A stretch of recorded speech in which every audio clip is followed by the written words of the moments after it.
Kod magsakit ng akong batang. Pero kung kauban nimo ang EXL Makabuhay All-in-One Skincare Oil, dili ni problema ang tanan. Every time nagahaplas ko, nagakahamis ang akong pamanit. Di pa ko mapaakan ug mga lamok na pwedeng magdala og dengue. Duna kini 19 herbal ingredients. Vegan pa kini dahil may buhay sa EXL Makabuhay.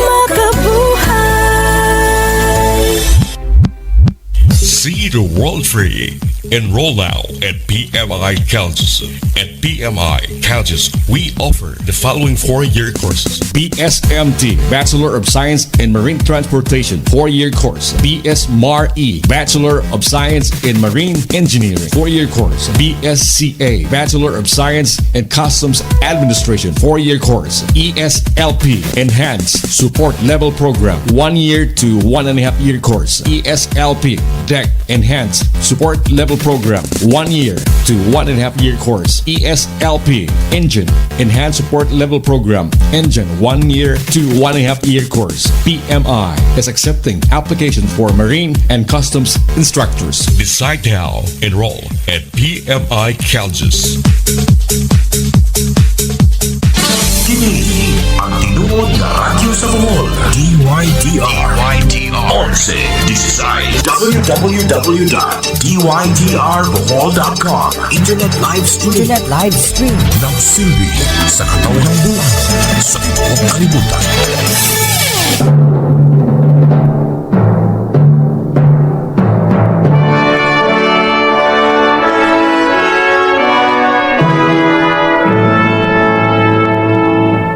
Mga higala o mga igsuon, kumusta o maayong gabi kaninyong tanan.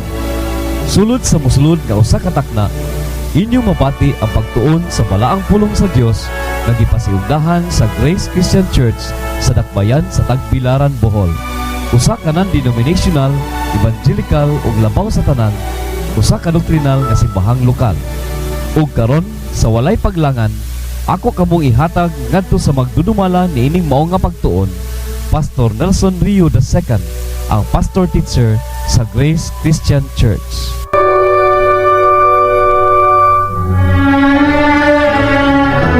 Kuno galing, gibanhaw man kamo uban kang Kristo, nan pangitaan ninyo ang mga butang nga ana sa itaas, diin ana si Kristo nagalingkod sa tuo sa Dios.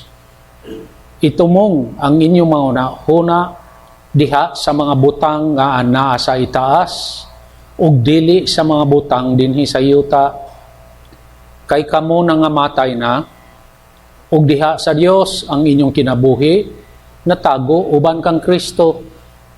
Inigpadayag na unya ni Kristo nga mao ang atong kinabuhi, nan kamo usab igapadayag man uban kaniya sa himaya. Busa kita wala kawadi sa kasibot, ug bisan tod nagakahugo ang atong pagkatao nga makita sa gawas, ang atong pagkatao sa kinasuluran ginabago sa adlaw-adlaw. Kay kining magaan ug lumalabay nga kasakit, nagaanda malang kanato sa labihan gayud kadako ug walay katapusang gibugaton sa himaya. Tungod kay kita nagasud-ong man, dili sa mga butang nga makita, kundili sa mga butang nga dili makita. Kaya ang mga butang nga makita, lumalabay lamang, apan ang mga butang nga dili makita, walay katapusan. Mag-aampo ta,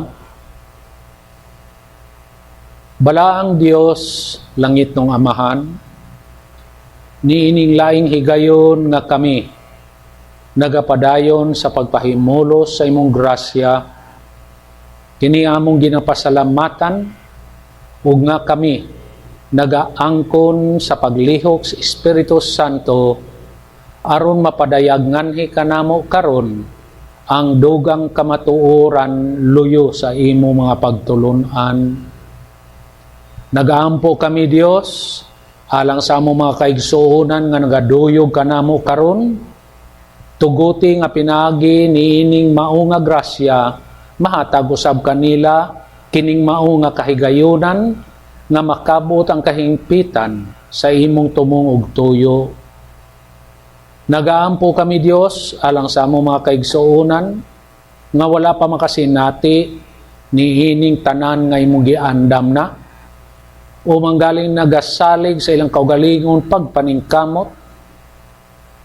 Nagaampo kami nga pinagis imong grasya mahatag kanila ang kahigayonan nga sila makaaninaw niining mao nga kahimtang ug nga sa kaugalingong kabubuton ilang ang kunon ang tanan nga imong giandam hulip sa pagpaningkamot.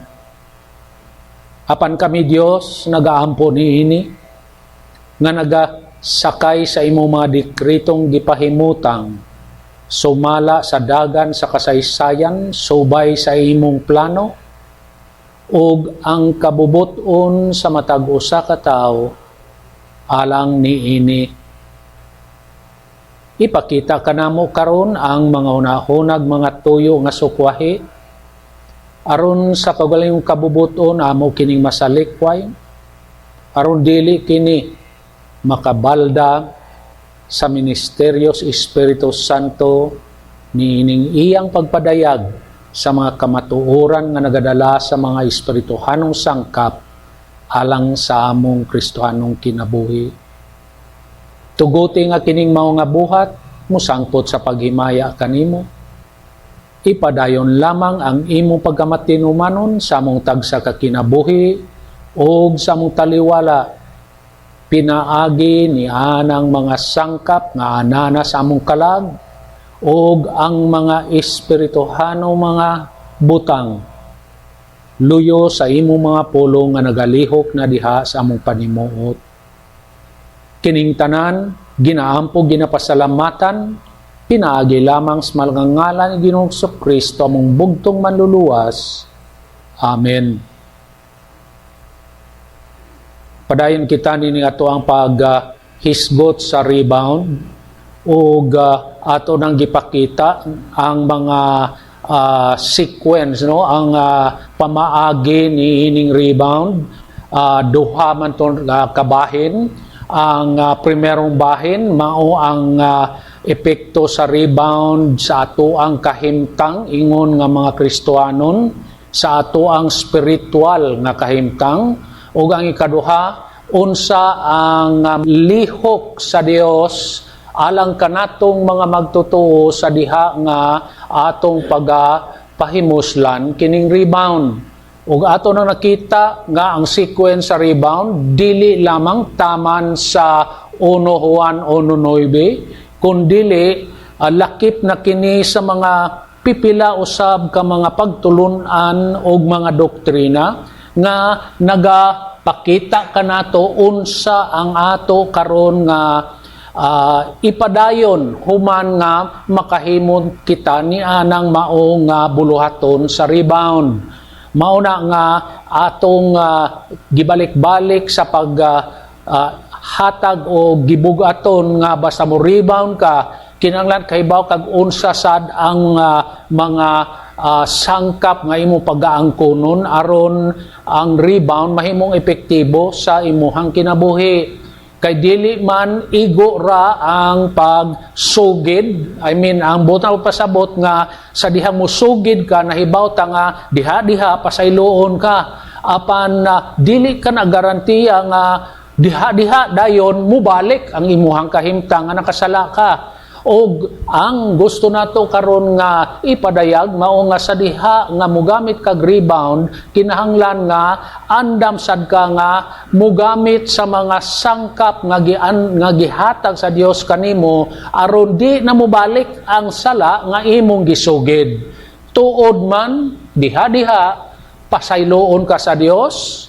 Ato namang gi-explain na nganong mahimo ka na apan duha ka butang ang mahitabo.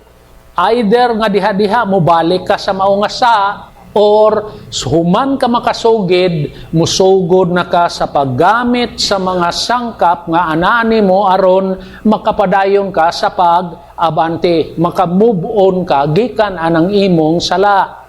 Mao kini ang ato karong gihatagan og gibugaton. Kay kini manggon rebound usa kini ka tawgon ba nato usa kini ka kanang tahas, usa kini ka kanang katungdanan, or usa kini ka buluhaton, ato na lang isumpay-sumpay tanan, sa usa ka magtutuo samtang siya nagasusi sa iyang kaugalingon. Hinumdumi nga kining rebound resulta lamang kini sa imuhang kinabubuton nga pagsugid, ug ang mao nga pagsugid resulta lamang sa imong kinabubuton nga pagsusi sa imong kaugalingon, kanang gitawag nato nga self-judgment, aron makahimo ka niining mao nga pagsugid. Kaysa higayon galing nga ang magtutuo sa kun sa magaling ang hinungdan, dili mo susi sa iyang kaugalingon o manggaling nagalimod nga siya walay sala o dili siya angay nga mogamit sa 1 Juan 1:9, at ubangan sa Dios aduna naay pagabuhaton og ato nang gipakita nga kana siya maong ginatawag nato na nga law of divine discipline. Ang Dios tungod kay anak man ka sa Dios, tungod kay ana-ana ang personal nga paghigugma sa Dios diha kanimo sa hinungdan sa iyang pagkamataro nga giisip diha kanimo, ang Dios mo disiplina na kanimo tungod kay nagalimod man ka, nagadumili man ka sa pagsusi sa imong kaugalingon at tubangan sa Dios. Now, kini manggong rebound, buluhaton ni sa imong pagkapari. Now, ato naman ang gi-explain ba ang imong pag-ambasador o ang imong pagkapari. O naarna nimo kung mupadayon kag limod, walay dili kalikayan, okay? Ingana na to, o dili kapugnan.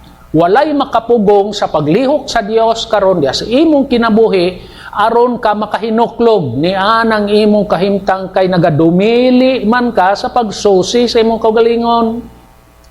Ang ato naman ang gipakita dili ba nga sa kanang 1 Korinto kapitulo 11, ato na nang gipakita ang pananglitan ni ana sa gayon nga ang matag usa ka magtutuo magasaulog, mula muapil sa pagsaulog sa kanang Lord's table sa balaang panihapon. You have to judge yourself. You have to judge yourself sa atubangan sa Dios in front of God before partaking of the Lord's table, or else you are liable. Ug mao na atong gipakita, you are liable for the 3 stages of divine discipline.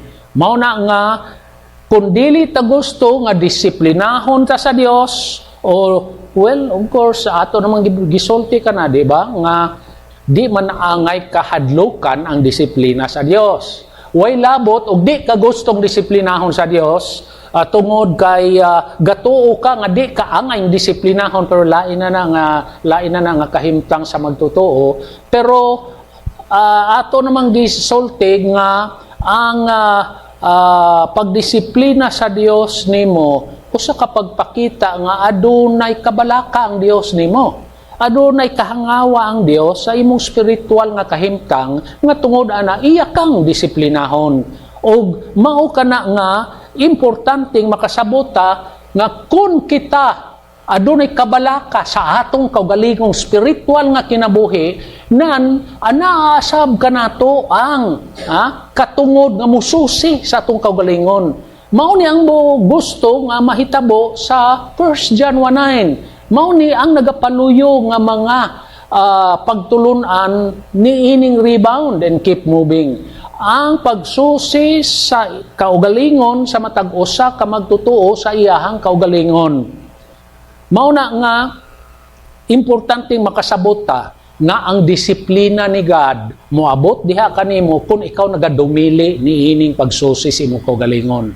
Of course, atong klarohon, ang law of volitional responsibility is separate from the law of divine discipline. So kung naghimo kag sala o nakay ba desisyon nga nahimo nga mo resulta karon sa dili maayo nga kanang consequence nga ang abutan na kini imo gyud ning pag-atubangon. tungod kay imo mang tinuyuan o kanang gitawag ni enter man ka. Ang divine discipline resulta lamang ng kana sa imuhang pagdumili sa